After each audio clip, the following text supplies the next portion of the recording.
Can you see me?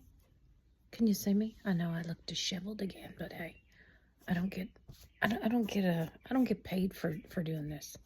I look so tired, don't I? Poor thing.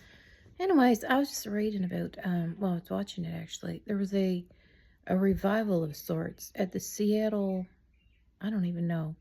I gotta have my notebook by me or I forget. But anyways, it was at the Seattle thing, and it was supposed to be, I do believe it's a Christian church, and they were having a revival, but they did I don't know if he's the preacher or I don't know, he's just a spokesperson, I do believe.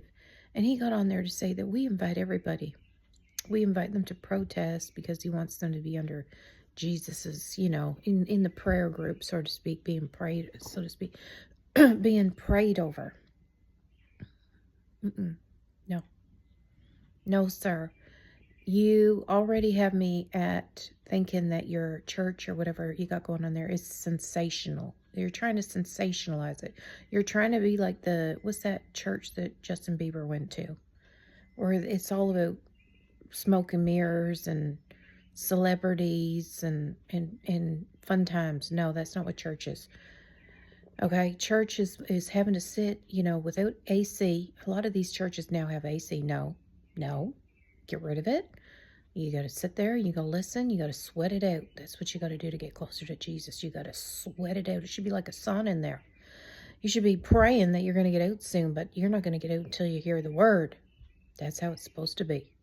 You ever remember when your grandma or whoever, your auntie had to pop you on the back of your head, jolt you back awake? You got to learn these things. Like, you just don't get to go through life just thinking church is just some fantastic place you can go, to learn about the word. No, you have to pay for it through your sweat and tears, crying, because you don't want to wake up in the morning and go. Things like that. That's how you get closer to God. But anyways, in all seriousness, the gentleman saying, first of all, there was a whole lot of bad stuff going on. People got arrested. A man jumped over the fence and physically attacked one of their congregation members. No, that's not what church is about. I get it that he wants to put the message out there for people to receive it, and maybe out of the hundreds of people that were protesting his church, maybe one of them will become a part of the church. I get that. I get that part. But no, the kids were exposed to stuff. There was swearing.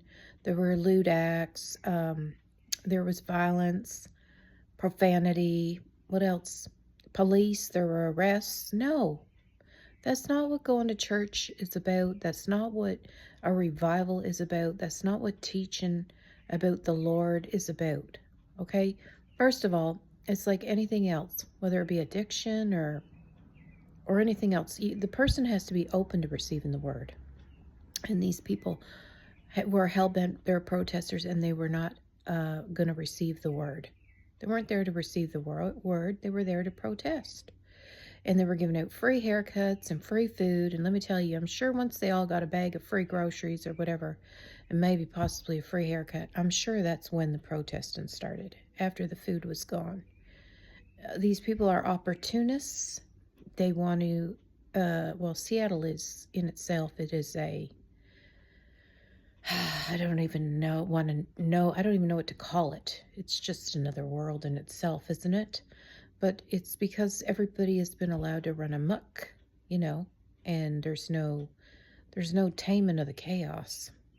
So anyways, my advice to you is, if your church decides to have one of these things in the name and call it revival, no, it's not about teaching the Lord's word or whatever. It's just about being sensational. They've made it into the news now.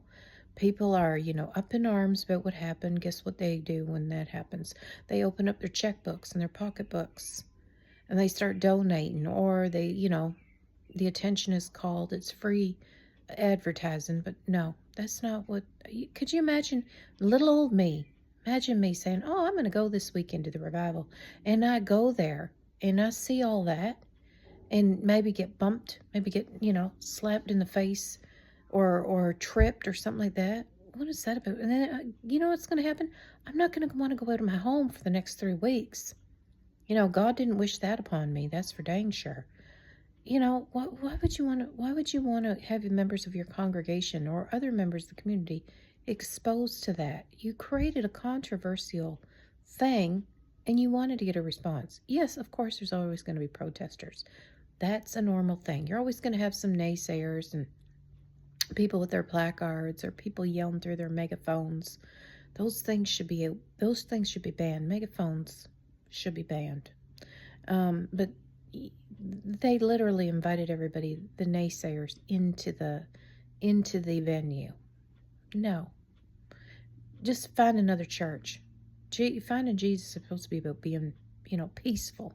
There's some hiccups along the way and some hills to climb, but you're not supposed to have to expose yourself to violence and danger to get closer to Jesus.